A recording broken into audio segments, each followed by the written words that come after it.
السلام عليكم ورحمة الله وبركاته. كلنا فايلة أو صوبان فيرس ديال أنت ولي باورباهين تماي تي في هكذا هذا برامج جونا أو أنا ورثك الله صوب صد ضمنا قدوميها dhalinyarada digil iyo mirafle ee kanool gobolka Banaadir gudoomiye Salmaan Xuseen Ibrahim aqwaan oo markaasay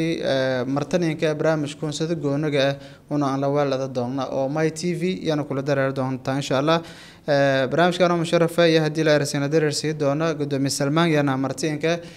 saaxiibada dhinaca farsamada naan mahadnaga gudoomiye marka hore ka dhawaad My TV. بسم الله الرحمن الرحيم الحمد لله رب العالمين والصلاة والسلام على رسول الله إلها ما هذا لما أنت نوصل تقولي إن صوبوقنا حفيز كماي تي في مجال مقدشو رنتي وكله هاي مرتقات كان في عنا نوصل بسين مركل مع السنة دي قدوم يا وقتك كينكم مع النجانا ولا رجعنا إن شاء الله أنت برامجكم أنت أنا أقولاتي هذا كأفتي ميدا أنت والبدن أو بالشدة reer koonfur galbeed ku qarsan oo hoole oo ururka markaasi qowdahay marka hore wali fadana unankiin kuma hadnagno waqtiga aan ka horeyntii su'aalaana meebu aha ururka dhalinyarada ee koonfur galbeed ee gobolka Banaadir ama digile maraflaha diiwana arna aas iyo waliba habka shaqadiis hadii bulshadana fiirsada ay tadan faafayda wallahi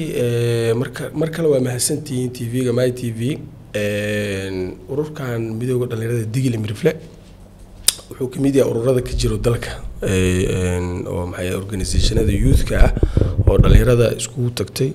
si positive aan u shaqeeyo oo ummadda Soomaaliyeed u shaqeeyo ummadda digli mirful u shaqeeyo ummadda koonfur galbeed u shaqeeyo waaye barnaamijyada ugu waaweyn aan ka shaqeeyno waxa arrimaha dhalinyarada qaybahooda kala duwan haday noqoto dhalinyarada waxbarashada in laga caawiyo haday noqoto in caafimaadka wixii soo baxo laga caawiyo haday noqoto in shaqo abuur loo suubiyo haday noqoto in matalaadii deegaanka si guud maxay ahaday oo ka jirtay si gaar ah gobolka Banaadir oo keentay duruufta loo aasaasay micni midowgan aslan waxa keenay matalaad xumo baahsan oo ka jirtay gobolka Banaadir dhibaatooyin badan in la waxelo sidoo kale waxa jiray berigi kool aasaasay dhibaatadaas ma jirtay in dhalinyaro badan ay xabsiyada ku jireen dhalinyaradaas in loo hadlo oo maxay ahaday yaa kamid ahayd runtii shaqooyinkaas badan yaa horta midowga uu haya isla midowgii intii shaqooyinkaas uu hayay waxyaalo badan oo ku guuleystay oo shaqooyin ah oo la qabtay kamid tahay dad badan scholarship loo sameeyo haday noqoto iskuulo haday noqoto maxay ahaday jaamacado ay noqoto darada ugu dambeysay cotton scholarship aan keenay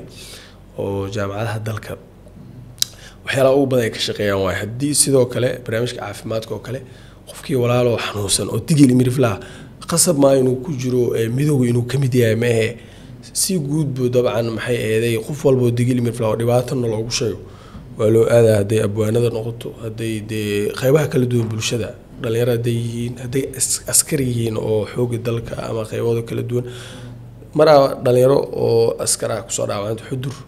midowga dhalinyarada waa u tagay wixii loo sameyn karo waa loo sameeyay askarta inta badan gobolada kala duwan laga keeno ileen waxa dalka difaaca digil mirflow ay oo deegaanada galgaduud iyo meelaas ku soo dhaawacmay xoog dalka ku jiro eegana mar walba ka war haynaa xitaa si tarbela u tagnaa marka aan tagin ibar lama tagnay wixii aan awoodno oo midowgan dhalinyarada ay isla gartaan yaa loo geeyaa sidoo kale markii dagaaladii ay ka socdeen Bayburjet oo kale dhalinyaradii ku soo dhaawacmay si talantaaliya ugu warhaynay waana runtii dadaa joogay xitaa haweenadii maxay ahaday caawinay dadkii kale ehelka ahaa anagana mar walba waa tigeen wixii oo caawinaad ah oo dhalinyarada ay awoodo waa sameynaysa marka intaas ugu badan iyo shaqo abuur dhalinyarada in loo sameeyay tusaalahan guddiga doorashada iyo niira oo aad magaaladan shaqooyinka soo kordhay ah dhalinyaro badan aan noo suurta gashay inaan ka shaqaaleysiino oo iskuulaadka iyo jaamacadaha dhiganay marka waxa uu badan hada midowga uu qabtay markii la yiraahdo waa shaqooyinkaas dhalinyarada in la caawiyo waxbarashadoodii intii markaas aanan iska bixin karin waxbarashada laga caawiyo xitaa waxa jira kuwa dhigan jiray oo maxay ahaday jaamacadaha dhigan jiray oo maxay ahaday xaaladii ay ku cuslaatay oo aan caawinayo tagnay jaamacadii qaar koodna dabcan in free loogu dhigay qaarna aan ka bixin way jirtay marka duruufahaas badan oo waaweyn oo runtii oo la sahalsi karin midowga ka shaqeeyaa gudoomiye eed yaa mahadsantaa saada hadalka ka bilowtay ururka baahada shaantintii aad hoggaankan qobata ma haytay shal deedsana iyo waliba xaquuq gobolka markaasaysan kugu maqonayti dhinaca xuquuqda hadii ku hadalna waliyaabo la taabado koro oo xaquuq gobolka ka maqonayti isan banaanka shaantan jarana wallahi horta boqolkiiba boqol ma joogno xitaa uma dhaweyn boqolkiiba 50 laakiin marka loo fiiriyo oo aan aasaasinay dhibaato badan ay jirtay aniga maxaa igu riixay inaan midow dhalinyaro aan aasaaso intaan midowga dhalinyarada aan gudoomiye aan ka noqonin gudoomiye beeleed jufaan soo ahay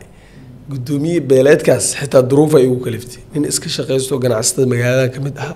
ciyaalkiisa iska korsado duruufa keentay macnaha duruufta ay ugu kaliftay dhacdo waxaa dhacday maalin anoo gurigeyga joogo dhalinyaro oo magaalada beeraha ay ku timid xoogo afka maxaagan ku culusiyay oo jaamacada magaalada ka dhiganay يعني niman nabad suwid qabteen dhibaatada magaalada ka jirta barkii hore waxay aad qofkii xoogo af maay ku hadlay xitaa in la qabsan karo saldhiga la geeyay muhiimad ugu weyn lacag in laga qaatay aad oo lacag markii saldhiga aantay dhacdada ka si yaab badan aan la kulmay waxay ahayd saldhigii sawira ku dhigan waxay dadkan garawaa leeyahay lama yaqaan warqada loo suubin warqada ay sheegaysi maxay tahay dadkan Soomaali ma Ethiopia miya oo Eritrea oo Soomaali adduunka Kenyaati miya maxaa warqada gaarka warqad passport waa la kasay warqad dhalasho waa la kasay warqada ay sheegaysiin lacagta u qaadanaysiin qaabse institution nooc lagu dhisay waay jawaab male waa wax u gaara eeg macni dadka waxay u gaar tahay afka maayo ku hadlo markii aan fiiriyay meesha dad badan oo aan ka saayo dharka wareejiyo oo digil mirfil u badan yaab warqadihii kii konton laga qaatay iyo jirtay si aan ku soo furdaamin kar dhalinyaradii laga xiray waa soo furdaamiyay markaas horta waxa go'aansaday in loo baahan yahay in la dhiso urur oo dadkii awood badan la geliyo siyaasiyiintii dhalinyaradii la isku xiray ay tahay kadib waa horta barnaamijkii aan keenay anagaan soo bilaabnay dad badan oo dhalinyaro kale oo sharaf badan oo runtii maalin in loo abaalgudo mudan ilaahay hadana shaqada ku jiro yaa barnaamijkan wada aasnay anigana waxaa noqday qofkii ugu horeeyay ilaahay maxay ahayd qalbigiisa soo galiyay inaan noqdo qofkii ugu horeeyay gool dhalinyarada isku yeero waqti geliyo anoo markaas xitaa gudoomiye digil mirfil xitaa niyadeeda ku jirin nin kale noo ahaa kadib doorasho dhacday dhalinyaradii waxay ku qanceenay ani gudoomiye iga dhigtaan muddo 3 sano hadda muddo 2 sano ay sii socoto hal sano waa dhamaad sanad kale aan ku sii jirnaa marka waxaan rajeynayaa insha Allah shaqo badan oo intaas ka badan inaan qabano gobolka Banaadir markii la tira ahaan shacabka koonfur galbeed safafka hore ayaa ku galayaan xuquuqda gobolka ka maqan oo dhinaga degmooyinka oo kale may ku farageliyeen wallahi horta markii aan barnaamijkan aasaasinay ama si guud degmada waa bari haysanay oo gudoomiye oo wali markaas la magacaabo laftirkiisa cad laakiin ma jirin gobolka Banaadir oo kale waxa jira waa xub badan iyo agaasin kala duwan oo tirabeele 20 dhowr gaar waa xiis madhow hadii ilaahay ka cabsanayna caawadan magaalada Muqdisho deegaanka iyo dadku ku nool socdo madax socdo magaaladan oo de naf ku jirto oo socda diliira oo digil mirka badan ma aqaan muhiimada maxay eeday deegaanka xamar malkii la yiraahdo dadka ugu badan oo deegaankan degan dad digil mirfil waay ta shak kuma jiro magaaladii koobneed xamarweyne iyo shangaani iyo baraak cabdo iyo buulo elay iyo cali ku koobneed dadkii deganay waxay ahayn dad digil mirfil taariikhdan sheegayna taariikhda boqortooyada ajuraan iyo boqortooyada geladi xuduuda u taalay 4 rukun wixii xaggaas ka jirana digil mirfil deganaa wixii xaggaas ka jiran boqortooyada ajuraan ka tilnis waxa dareemaysaa magaaladan lahaanshiyaheeda asalka ah oo goofafkeeda inay dad digil mirfil ahaayeen dad la deganaan waa jiro walaalo ilaaha dad la degan aan la dhibaateenin oo boqortooyada ku hoos noolaayo maxay eeday sidoo kale dadka dhaqanka xitaa markii fiiriso Banaadiriga iyo dhaqanka oo maay wasleeyeen tusaale waxaan wada adeegsanaa malaaq anay malaaqan in iraaha qof ugu sareeya astaanta beesha micne Banaadirigna saas waa malaaq ay adeegsadaan xitaa dadkii Soomaalidii kale oo habiya ugu horeeyo abgaalka ugu horeeyo qabiilka gaarka inta ka degnaa reer mitaana la dhijir malaaq ay qabaan reer mitaanka abgaalka kala duwan ku duwan ogaaska meeshii abgaalka kala kiiraahan ayaga malaaq ay dabcan u yaqaan waxa dareemay deegaanka dadka saameynta ku lahaa dad digil mirfil ahaayeen marka runtii markii loo fiiriyo deegaanka sidaan u joogno matalaada ka jirto wax isku dhow maaha laakiin waa wadeena dadaalka in matalaada aan helno oo xaq ahayd matalaadeena waxay kama sokayso gudoomiyaha gobolka banaadir aan noqon waanba ahaynba wax la sheegayo oo been iyo riya maahan waa ahayn waa soo ahaan jirnay duruufo siyaasadeed oo si kala noqotay ay ku noqotay in laga farmaroojiyo awood dad gaar helay iyo cadaalad la waayay iyo afgambi wadanka ka dhacay ay ku noqotay ilaahay idinkiisa rajadeena ugu badan waxaan ka shaqeynayna waaye iyadoo bari ahayn qofna loo tuugeenin musuqmaasuq aanan jirin codkeena ku keensanayna xaqiiq waa ilaahay og gudoomiyada ma santamay walirko kanaga faday aasaaska ururka oo ada hordhaga ka faafahayday bulshada intii badan wali dheega jirana hogaankii ururka oo Digil Mirifle gobolka Banaadir oo in badan la iska haysaday si aad hogaankan qobatay howlo badan in kastoo aad qobatay hatana iska qobsiga eedan yaraaday arintaasi ma howlo ku qobateen inta khilaafaadka la yaray khilaafaadka la yareeyo dadka in la dhageysto horta muhiimada ugu weyn dadka in la dhageysto waa problem kasto jiro waxa lagu xalin karaa dadka oo isla joogo wax isla leh qof aan wax kula leenahay marba ku buuqinayo ina qofka aqbashid ana wax ana dadka i doorteen kaliya wax ku moodi kartid midnimada isla joogo lagu sheegayna waa inuu qof tanaasula oo waxa uu asaga u rabo ka taga anaga waxaan isku xil saarnaa hogaankii aan nahay inaan wax badan aan rabno oo aqliyadeena iyo fikirkeena ahayd si dadka isku joogaan oo wanaag badan uu dhaco oo shaqaf qorxoon loo qabto Soomaalida kale aan la challenge gareyneen macni duruufaheeda aan la wadno waxaan go'aansanay inaan anaga tanaasulka xaggeen mar walba u ka yimaado dadka isla joogooda inuu muhiim noo ahaado runtii waan ku guuleysanay qof walba aragti qabo waa la fariisanayna xumaan ma jirto culaadi ma jirto waxaa waliba ay noo kordhisay sharaf iyo cizi iyo madaxdii namatalis inayna aqoonsadaan waliba ay maxay aheeday aad noogu baqaano ay yiraahdeen war dhalinyaradu isku xirayeen hala ixtiraamo waxyaalo badan wasaaradaha xitaa inta badan waa la soo xiriiraan ana si kale markii la yiraahdo gudoomiyaha dhalinyarada Digil Mirifle gudoomiye ku xigeen golaha dhalinyarada qaranka Soomaaliyeed waa ah ciyaar kuma imaanin waxay ku timid shaqadii deegaanka aan ka qabanay si gaar ah gobolka Banaadir aan ka qabanay 13 November kale hore oo aan sameeynay waxa isku soo bixinay dad waali ah afar maalin shan maalin aan afar taagnin sanadkan inkastoo tiimamka hay'adaha amniga inaga codsan xoo in la kala yareeyo oo habeenka ugu dambeeya ama habeenka ku xigay laga dhigo waa ka aqbalnay saas ay tahay si fiican oo qurux badan yaan sanadkan u qabanay tiimarku waxay keentay in goliga dhalinyarada qaranka la dhisay loo yeero la yiraaho ay xuquuqdii Digil Mirifle idinka keena anaga inaan keeno oo midowgii uu qoro dadkii markii hore ma jirin in Digil Mirifle laga qayb geli meelahaas waa la iska dirdiray laakiin waxyaalaha ururkan uu keenay yay kamid ahayd in meel walba xuquuqdii laga helo magaalada event ka dhacayo oo Digil Mirifle aan ku jirin dal iyo dibad ma jirto shirarka caalamiyan ka qayb galnaa seminaarada iyo workshopyada caalamiyan ka qayb galnaa safarada dibadda tagnaa qaarna si kale golaha dhalinyarada qaranka aan ku helno qaarna maxay ahaydey as Digil Mirifle aan ku helno waa wadnaa dadaalkaas meel fiican waa marinayna gudoomiye inta badan markii bulshada aragan wal hogaan iska haysado kale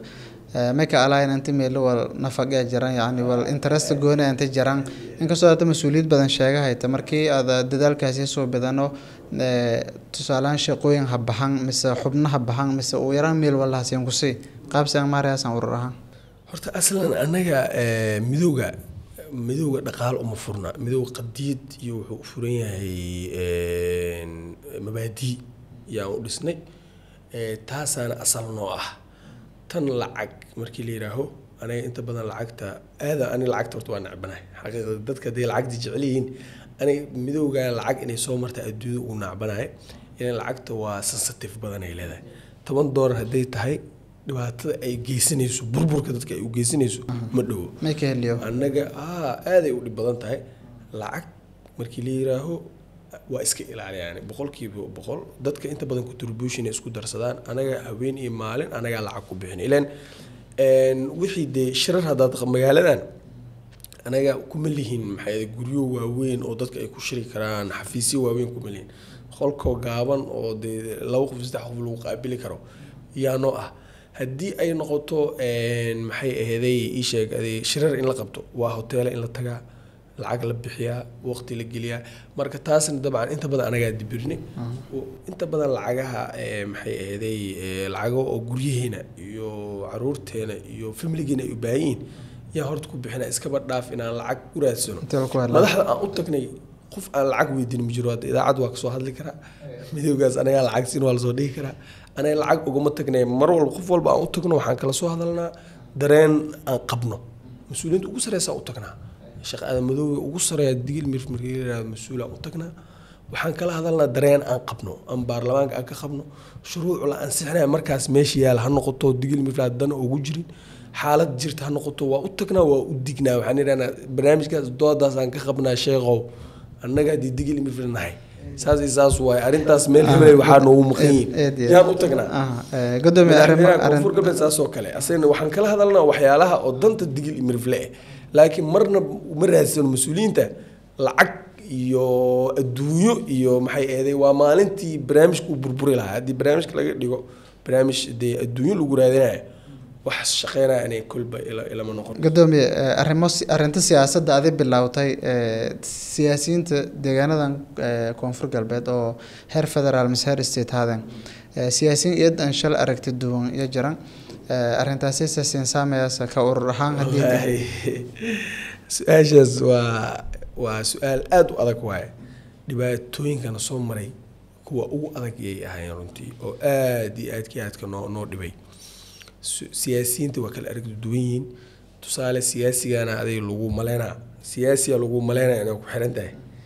siyaasigii aday lagu maleynaya kii kasoo horjeeday aduu ku dhibaa wuxuu isku dayaa xitaa midowgii oo shaqada fiican haye inuu wax kugu dul dhiso war anaga waxaan dan gaar kama arkaynaya shalay dadaa wax noo dhiibtay digil mifla u shaqeynaynaa intii ma gartaan laakiin anaga mar walba waxaan ku dadaalnaa dhexdhexaadnimada qofna uma go-no siyaasiyiinta kala duwan ee digil mirifle min laga bilaabo kuwa hadda xilka hayo oo sheekha ugu horeeya sheekh aadan iyo madaxweyne cabdicasiis iyo ra-iisul wasaare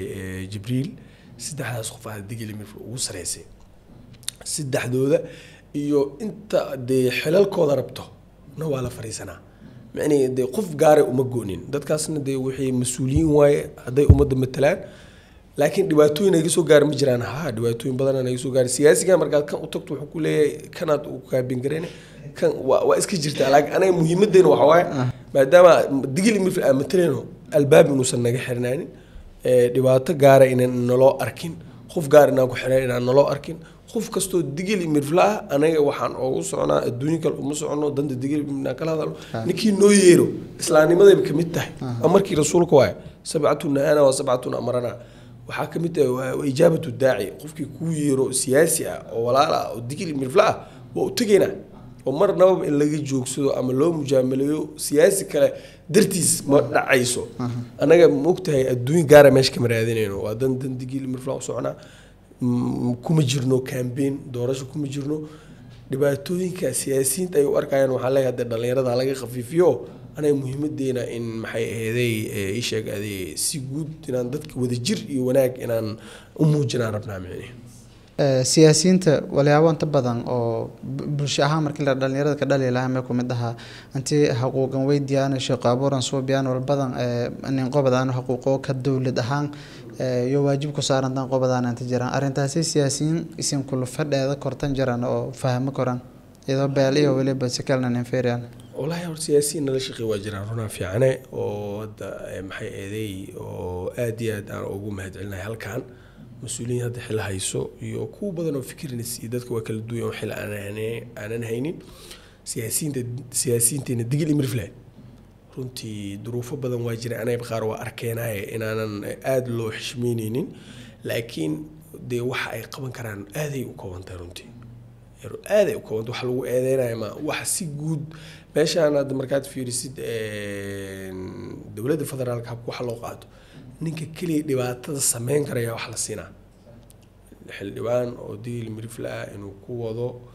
ama dad wado oo wasaarad hebel dad uu ka shaqaaleysay wax soo dhow maaha أنا وافرني دتك ولي بوحان سمينا سي حلوانك علاز لوزارة حلوانك wiilka ugu dhow ilma adeerka ayina u geenaynaa si culays ma ninka dheer ma u geenaynaa ninkaas le wax noo sii arrin muhiimad ha ugu yaraan asagana de wax sii jiidanayo oo maxay ahayd intii uu san sameyn karin dhibaato asay u qawaaro asay inuu dad badan uu shaqaaleysi wax u taro laakiin xishmad hay'adaha kala duwan la helinin waxa loo arkaa wax muhiim inaysanayeen qaarkooda noo arkay siyaasiyiinta kale oo Soomaalida waxay noo arkaan oo maxay hadda xukunku waaweyn ku fadhiso ay qalinka haysto mugta anay dhibaatooyinkan haysto waxa kursi executive ma haysana kuraasta executive ka hadda madaxweynaha ugu sareeyo waa ninka ugu weyn waxa ay baasha hayo wax walba asay amarkiis ku fulayaan waxa ku xil ahaan protocol hab maamuus ahaan marka liirada gudoomiyaha baarlamaanka la gudoomiyaha baarlamaanka wuxuu ku kooban yahay hay'adaas baarlamaanka iyo hay'ada walaha shacabka iyo wixii quseeyo macnaha shaqa kuma laha wixii fulin howlo dawlad iyo wasaarado iyo shaqaaleysiin iyo hada baarlamaankan waa hay'ad kooban waa dareemaysaa marka executive labaad waxa waaye ninka la yiraahdo ra'iisul wasaaraha asagiya marka labadooda wixii qaybsanay marka adiga maadaama kursi oo adan joogin oo meesha wax lagu kala gooynaa dhibaato badan aad ku muteysanay marka waxay noo arkayaan dadka hadda aan ku sheegayo oo kuraastaas executive ku fadhiyo in digil mir 61 xildhibaan xitaa ay ku badan yihiin ku badan anigu dhahay anina waxa taaganahay digilna waa inuu 61diisa helaa miriflan 61diisa helaa macni waaba xaq daro sida oo loo maareynayaan taaganay ilaan waana xaqiiqo hadda waxa laga yaabaa laba degmo oo qoryooley iyo awdheegle kali inta degan dawlad goboleed oo dalka ka jiro tirada labadaas degmo inay ka badiyeen aaminsanahay degmo walba 300 tuul 400 tuul hoos tagta macna marka dhibaatooyinka jiro waxa aaminsanaanta siyaasiyiinta Soomaalida kale oo maxay aaminsan in digil mirflaha waxda saameyn aysan yeelanaynin hadii wax loo diido dhibaato aysan suubinaynin oo magaaladii wax walba okay in loo diidi karo loo yeeli karo intaas wax wad macna leh kama soo qaadaya macna dhibaatooyinka inta badan jiro intaas waa si goone wali gudoomiyaha hadalkan muuqda inta siyaasiyiinta koonfur galbeed magaaji wadadano heer federaaliya wali baharisada been badan aad la fadhaatay oo yaani hooli waajibsho inta badan sida la fadaayan hayna ya dareemay ka urur ahaan markii la fiiray may siyaasi ku baxsan oo xuquuq oo reer koonfur galbeed isin ka faano korta inta shaantan misaatu korba shaantan ana gudi doorashadan shaqo ka keenay gudi doorashada siyaasi ma wadanin qof kalena naguma caawin anaga weyn ku raasin waxaan iri aawi digil mirfil waxay lahaayeen miiskaas la soo saaro oo dhalinyarada ana way la shaqeynayna magaalada anaga degan doorashadii waa la isku haystaa anaga de waa warkeen waa cadde gudiyaan rabnaa inaan idin la dhaqaajino bulshadiina u sheegno inay doorashada ka soo qayb galaan waxaan nasiib anaga siyaasi wadeena soo qaadanay waxaas waa iska jiraan iyo wixii kale oo holo oo soo baxo oo ka baxsan mugtay anaga muhiimadda qof digil mirfil shaqeynayna dhibkeena dad percentage-ka aan shaqeyn waa badan yihiin kaliya kama fikirno hay'adaha dawladda in wax laga helo hay'adaha kale oo caadiga hay'ad moola aadayna shirkadaha kale aan tagayna maxay eeday meelaha kala duwan oo shaqo laga helo yaan maxay eeday tagayna inta damiinka aan ka nahay damugtay wax tira leh ma caawadii oo adii ilaahay dib nooguma keenay waxaan is leeyahay 400-500 qof yaa idikaarkay ku damiintay oo kala duwan qaabka siyaasiyiinta jamarka la feeray sa aragtahan seen aragayaan markii aan saatano wali aan dareensanayna aan sheegdan yaani intii meelo fursado jiraan isin tilmaantano meelun neeriya isin artan oo kala seen aragayaan ka ururahan wallahi siyaasiyiinta waa niyad fiican runa fiican oo xildhibaanada had sheegayna iyo wasiirada xitaa waa niyad fiican yihiin dad in waxa dareenka anaga nagu jiro inta aniga aan ku sheegay in ka badan waa ku jira dad u tagto la sheekaysato qadiid ku jirto waa digil mirfil ha noolaato waa wax walba waa okay laakiin wixii ma dhaqaaqayaan waa maya ma dhaqaaqayaan siyaasiyiintu waa dadaalayaan dad fiican waay dad xumaahan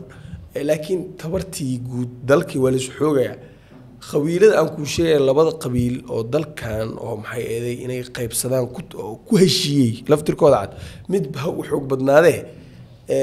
laftirkooda isii qiyaanay adigana in lagu qiyaano wax diiday ma jiro macnaha marka anaga aad muhiimadda kacaanka aan wadno waciga aan wadno dadka rabnaa inaan kicino baash si fiican ay ku soo dadka aadayad fahamkooda waxaan aad ugu mahadcelinaa dadka digil mirfil fahamkoodii iyo siday u socdaan wax oo inaba aan caadiyeen waxaan rajeynaa 2030 ka hor wax badan ay isbedelay kuraasta dalka isbedelaysa gobolka banaadir isbedelay sidaan wax ma ahaanaya digili mirfil hadda jaamacada markaa tagto ay ka wada joogaan wada istaagad liiraa xaqiiqo waa 40 markay fasalkaas ku jirto waa xaqiiqo macni 30 iyo 3 digili mirfil toddoba Soomaali ka noqonayso anad waxa is iribo Soomaalidii kale waa qaxeen oo diaspora ay noqdeen dalkiiba digili mirfil la joog isma ogolaag anaga waxaan doona kaalay soo bax qof walba soo bax dadkii waxa nin walba wuxuu isu maleeyaa asay intii uu okay maaha deegaankan dadka degan digili mirfil u badan yihiin xaqiiqo marka dadka waa kicinayna intaan kicin karno oo u sheeganaa in xuquuqdooda dad gaar haysto waxaan waa laga baxa si walba noqoto duruufta hadda lagu jiro waa laga baxa waa la sinaan doonaa si xaq ay leeyihiin dadkaan ay qaadan doonaan gudoomiye maalmo siin shaqo badan oo sanadlaga ah wali ku mid ah maalinta oo calanka oo 28 November oo maalmo ka hor la dabaaldegay inkastoo maalintan shaqo badan la geliyo saasata urur ahaan wali ka dadaalahay tananta rabitaanka bulshada markasta la dhagan geliyo bal maalintaasi sanadkii ma juud ee geliyaasan والله horta maalinkaas maalin u gaaray waa dadka reer koonfur galbeed runtii dad dhalinyaro soo bilaabay aslan iyada laftirkeeda waa la isku haystaayo dawladii iyo mas'uuliyiintii iyo dhalinyaradii waa isku haystaan wax la isku raacsan ma laakiin anaga waa fiirinay kamidowgeen ileen ka hor midow ma jirin oo umada ay leeyihiin dhisteen anaga maadaama midowgan oo aan gudoomiye aan ka ahay dadka digil mirfil dhistay waxaan aan leeyahay caawadan ka tagayo qof kale oo digili mirfil sidii anaga noloo doortay matalaadii saxda aan ku nimid oo digili mirfil lahayd oo 69 ka xildhibaan ee soo dooratay oo digili mirfil qaabkii ay ku heshiiyeen aan ku nimid yaa qofkii kale bedelayna ku imaanaya tii marka waxaan isla go'aansanay maadaama wixii la bilaabay dadkan maalin ay isla ogolay aysan lahayn tan inaan wadno intii laga helay maalin isla ogolay madaxda waa kala fariisanay inta dooda ka qabto oo ugu horeeyo madaxweyne Cabdicaziz Xasan Maxamed Laftagareen oo maxay aheeday sheegay asaga hadda dawladda koonfur galbeed madaxweyne ka yahay xuska koonfur galbeed uu yahay waa u tagnay madaxweyne aad runtii horta si guud noo taageeray wax badan la qabtay waana ugu mahadcelin dhalinyarada waa ugu mahadcelinay tanne nooma diidin dadka ma iska galadayna maalinta oo koonfur galbeed iyo maalinta calanka koonfur galbeed maalinta koonfur galbeed oo maalinta madaxweyne Cabdicaziz isku leeyahay oo waqtigiisa la dooraday 29 December maya anaga maalinta koonfur galbeed iyo maalinta calanka isku maqaldeeno maalinta koonfur galbeed waay hadda waxa xuseen calanka kaliya ma baa maalinta oo hadda la xuso koonfur galbeedna waa maalinta madaxweynaha asaga la doortay micnii maalinta madaxweynaha asaga la doortay iyo maalinta oo koonfur galbeedna hal maalin ma noqonayso simbir ileen gaaba soo galay mugtay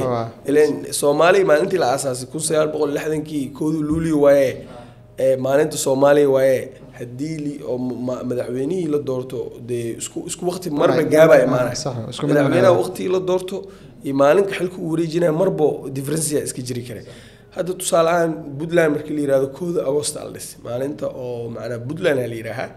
laakiin madaxweynaha Puntland hadda waqtiga la doortay 8 Janaayo waa inta badan hadda waqtiyadooda marka isku qaab ma ahan simbir wax baa difference jira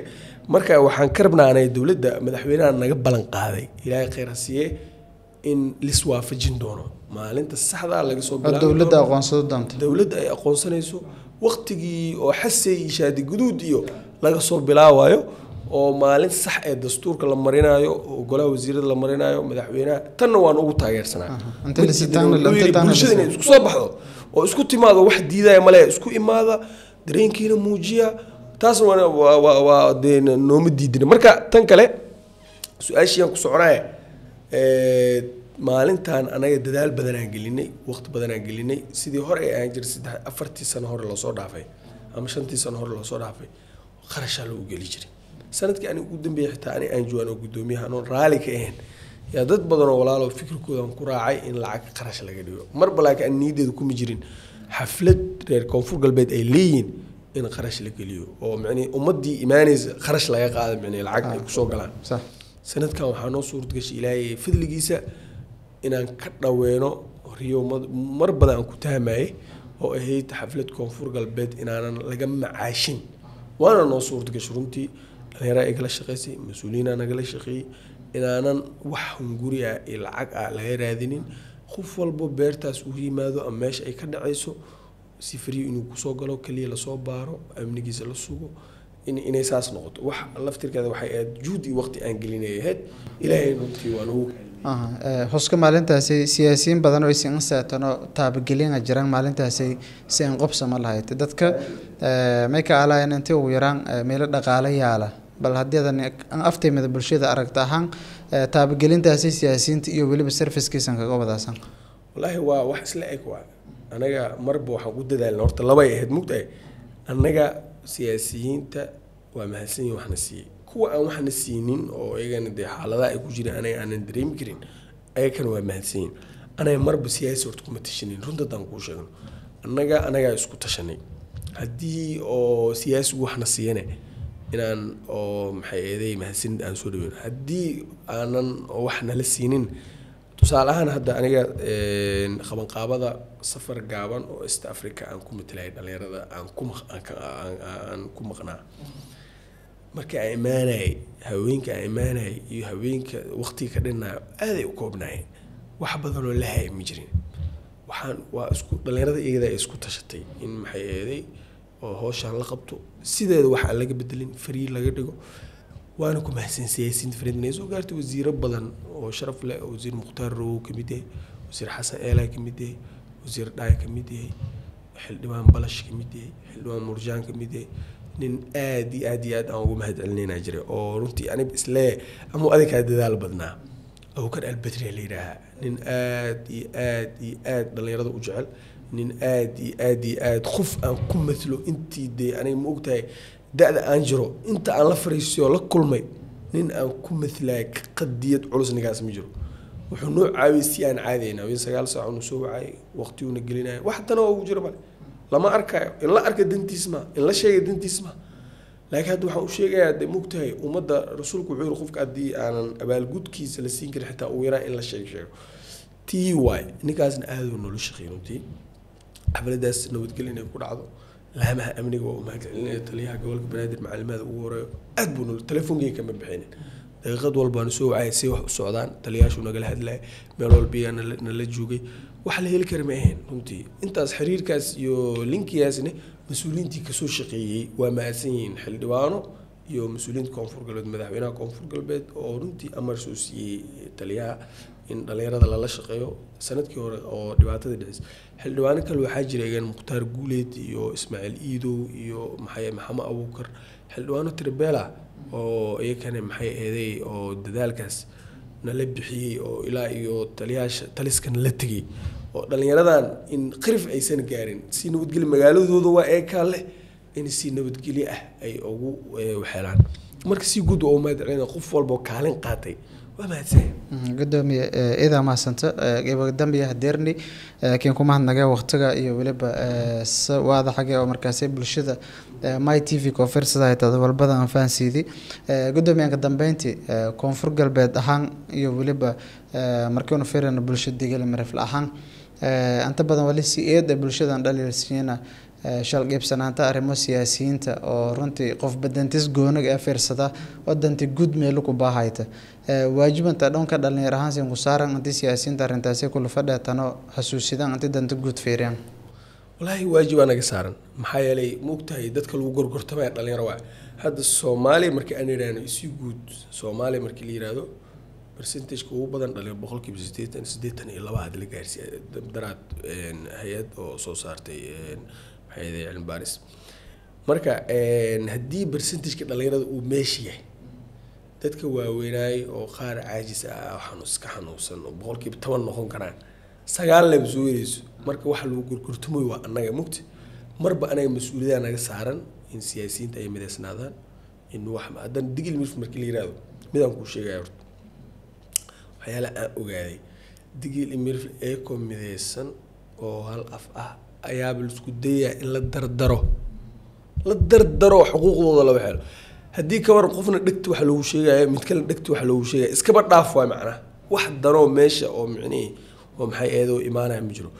iyadoo la mideysan yahay dhalinyaro ganacsato saraakiil anaad waxyaala inta badan aan ku dadaalnay in qeybaha kala duwan bulshada la mideeyo waana wadnaa meel fiican ay maray shaqaalaha dowladda guruubaan u sameynay wixii dowladda u shaqeeyo qeybahooda kala duwan askarta saraakiisha meel fiican ay noo maray tiima u magacaabnay waa socotaa suxufiyiinta waa suubinay eegan madax iyo waxbaa loo suubin doonaa laakiin kulankooda waa dhacay tiimka garsoorayaasha qeyb walbo aan u arkayna muhiim waxaan u sameynaynaa group iyo tiim gaara iska warhayntooda waxaan rabnaa marka xoog badan in la helo digil is ogaanshiyooda marka marnaba waana dhibee in wixii Soomaalida aan ku challenge gareyn lahayn oo kale mugtaada xilkan sadaq ma lagu sii wasiirka aad tahay ku-xigeenka wasiirka aad tahay madaxweynaha aad tahay gudoomiyaha baarlamaanka aad tahay xildhibaanka aad tahay sadaq ma wax ah leedahay waay adaa leh dadaad ku matali wax de baryo iyo ku yimid maaha hadii laag wixii ay noqdaan wax qof kale oo Soomaali kale aad ugu mahadcelinaysid waa dhibaato ummadaad ku matuloosaa ha uga cabsanin bari in lagu guulguulo qof kale in laga siinayo inaad ugu cabsatidood ummadii matalaadoodii iyo dhibaatadoodii inaad ku wixisto marka anaga marnaba taas waxa naga saaray mas'uul waana runtii waa ku dadaalnaa hadii khilaafaad uu imaado inaan arintaas wixii aan ka dhigi karno aan ka dhahno marba waana dhibay anaga culeys leena ugu tahay ilaa dhalinyarada laftirkooda cadaa waxa la isku dayay in lagu dagaalamo ninkaan ay soo raaco kan inta yimaado duruuf dhalinyaradii haddana si burburaysa dhalinyarada laftirkooda mugtahay waa dad isku imaaday oo kala qabiil ah xildhibaankii wasiirkan iyo wasiirkan is dagaalsan labadii laba qabiil waa duruufa ka imaanay meeshii dhibaato boog iyo wax aanan loo joogin aniga marka ujeedada indhaheena intee la rabaa inay arkaan Soomaalida kale oo hadda xaqeena xoog ku haysta qaarkood aan rabno maalin kis inaan ku soo celino waa socota hadab sheekada agaasimayaasha guud waa socdaan xadigii la rabo lama gaarin hadda waxaan joognaa hal qabiil oo Soomaali ka tirsan hal qabiil ما بيل waxa la afarta beel ama shanta beelaad Soomaali ku dhisantahay hal qabiil oo Soomaali ka tirsan iyo annaga oo digil imir qoomiyad ah nus Soomaali ah yaa maxay eeday isku agaasimaa ha qaar wanaag badin safiir hasheegin jufo oo qabiil ka tirsan iyo annaga isku safiiranahay moogtay dhibaato jirta qoomiyadna waa naayimcine dhibaatooyin badanaa meeshaan taagan waxaas dhanaa laga wada hadlaa waxaas dhanaa la keenaa waqtiyaa la gelinaa maalinkiisa imaan doonta ilaa ay kursiga u sareeyo annaga ilaa ay kursiga ugu sareeyo aan ka tagno maba neebsi ma jiro maalinkii meesha aan tagna cadaalad ay jiri doontaa maalinkaasana ummadda waa la simaa nin walba wixii ka maqan insha Allah oo wixii doona qadamay dadaalkaas intii ilaahay siinka guulaya rajo insha Allah dhalinyarada oo digil marfla markii uu beel una arna wali jira ururo oo ay beel ayaa jira inta badan khilaaf ku dhalado ururadaas iyo waliba sida guud madaga qadankaata may wada shaqeyn ku dhahay masamay waajiba ku saaran antiyona wali badan la xalliyo wallahi waa jiraan ururada 34 qabiil anaga digil marfla markii la yiraahdo 30 ikowa maxay eeday si caadi dadka ay u yaqaaneen laakiin qabiilo kale oo soo kordhay oo maxay eeday yaa jiray oo hadda soo kordhay laakiin markii hore ba xaalad ahaan u riixmay oo hadda anaga aan soo muujinay aan isla ogolaanay anaga iyo waliba odayaashii isla socdo wax anaga kaliya noogu kooma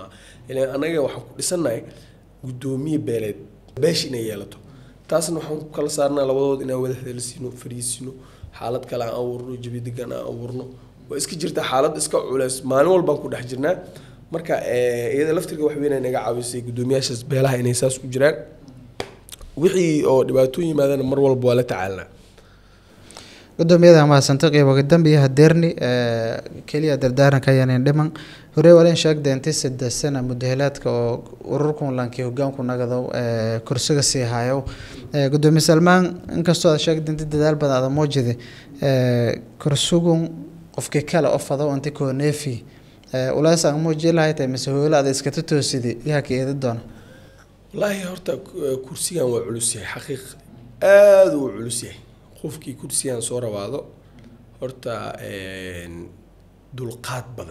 dulqaadkii ahaa waa inuu yeeshaa waxaan xasuustaa maalinkii anagoo la soo doortay laba nin hadalkooda ma iloobayo anoo wali doorashada gelin oo dhalinyaro uu qalqaalinayso niyo gudoomiye musharax noqo ninba wuxuu ugu yiri niyo Salmaano iyo war xaalkaaga familkaaga wax uu weydii waa u sheegay caruurteeda هني وحنا إسكدافت problem يو بوخ يو حالات كلا يكون قري هني ورا الله واعي أنا ندي قديد دقيل من فلا يجو حس مركي أنا صوت دورتي يا ملاقة بيش اللي سحمر جو إلى سكول ولا لا أد صاحبنا يوا حريري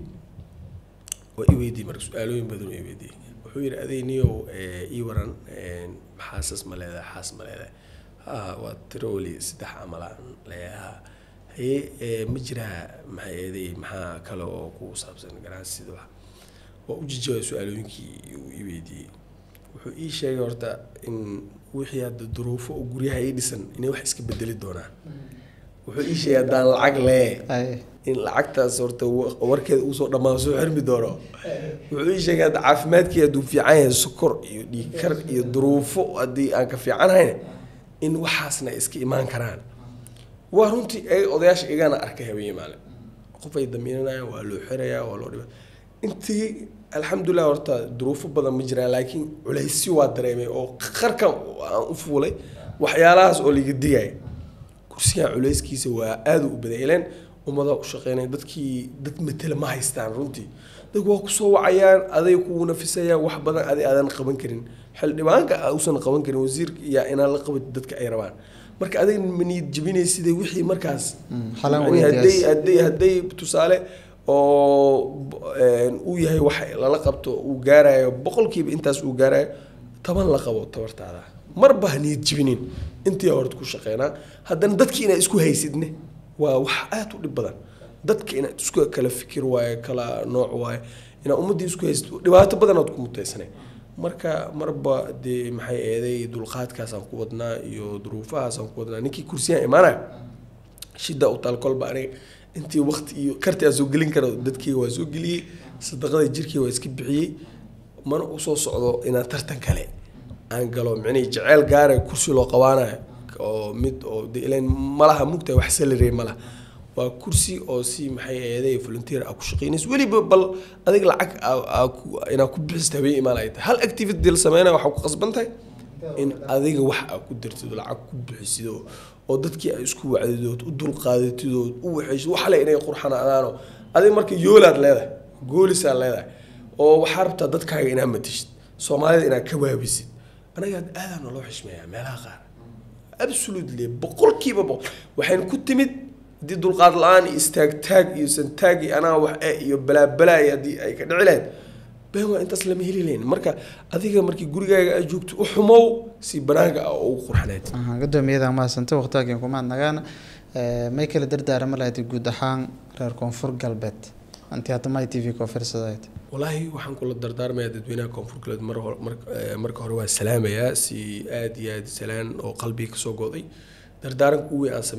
siinayo waxa waaye inay indhaha furaan horta Soomaalida sida ay ula dhaqmayaan inay u dhaqmaan loo bato dhanka academic hada adduunyada waa si technology ay noqonaysaa wax walba isbedelaya shaqada kaliya lagu jirinay saacadna shaqada la siiyo qofka haweenaad ama hayraado saacadna shaqada la siiyo saacadna waxa la barto adduunyada had isbedel weyn ku imaan doonay qablanimo iyo af Soomaaliya kaliya ma soconayso qof kastana waxaan ku dhiirigelinayaa oo digili mirfla afka kaliya uu yaqaan ma afaf kala habarto waa very important waay afaf kala baro si adiga arab qof walba digili mirflaan karabnaa lag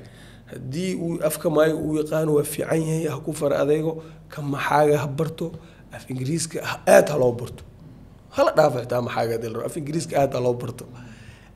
afafka kale Soomaalida meesha ku biirtay sida af Sawaaxili oo kale muhiim waay iyo wixii la midka ah marka afka Carabiga oo kale marka muhiimada waxaan rabnaa taasna waxay keeni kartaa in adduunyada kale wax aad ugu keentid taasna waa muhiim dadka in wax la barto macni afaf kaliya wax barasho wax in la bartaa macni muhiim ah taasna waa ku dhiirigelinaa si guud indhahooda inay furaan oo maxay dantooda ay kan is arkin waxyaala aad loogu eedeeyaa jiray runtii hadda aan ka soo gurgurin weli waa si dambaysaa waxa kamid ah in dadkii ay ka is arkaan ay kale isku muuqdaan oo Soomaalida kale dhibaateynayso Soomaalida kale oo waxooda haysato anaga hadda markii la yiraahdo xuquuq markii la yiraahdo 60 kood xildhibaan iyo 5 wasiir ka simanaa wali buu la riixay wixii kale markii la yiraahdo وانا لو دولميا meeqa hay-ada beledkan ka dhisan meeqa golaa dhisan meeqa guddiyaa dhisan adi maa guddoomiye ka ah waxa beledkan ka jiro dhammaan marka la isku fiiriyo hal meel yaa umaleyn ay laba noqonaya yarka oo guddi shaqaalaha wax ka abshiro iyo golaha dhaqaalaha qaranka oo asagana deewa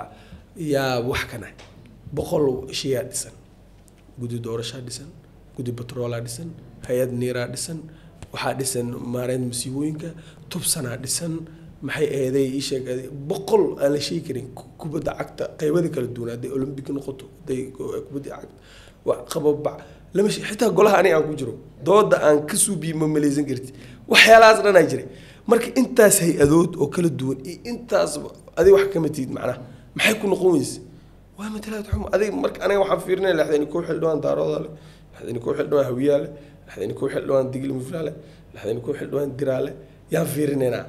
marka intii ma ahee intaas kaliya in la sameeyo loo wali laftirkeeda cad khaladaadka la galay mar dhowna aan kala hadalnay gudoomiyaha baarlamaanka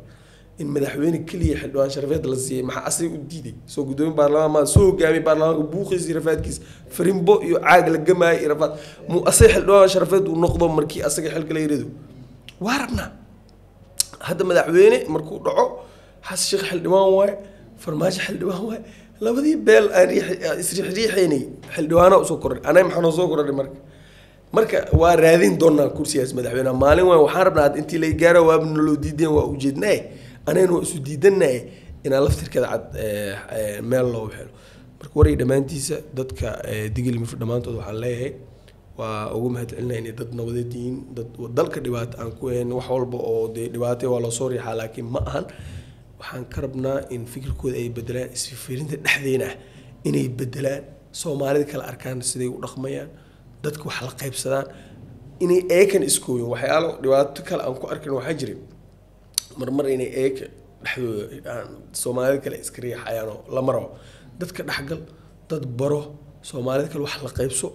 adiga ha isguuniyeelin ha isgaariyeelin taasna waa ku dhiirgelinaa marka loo mahadsantiin eed yaa mahadsanyi walahay gudoomiyaha dhalinyarada digil marfle gobolka Banaadir Salmaan Ibrahim Xuseen waa Salmaan Xuseen Ibrahim Aqwaan waana gudoomiye higeenka golaha dhalinyarada qaranka Soomaaliyeed oo martaka ah barnaamijkan goonuguna ku wareysaan My TV gudoomiye waqtiga kuma nagaana barnaamijkan oo musharafaysan darasiyaad inaga farsamada kaamirada walayn kuma nagay wadaagii Cabdikariin Maxamed Nuur Absa tan iyo kulanto dambe nabadgelyo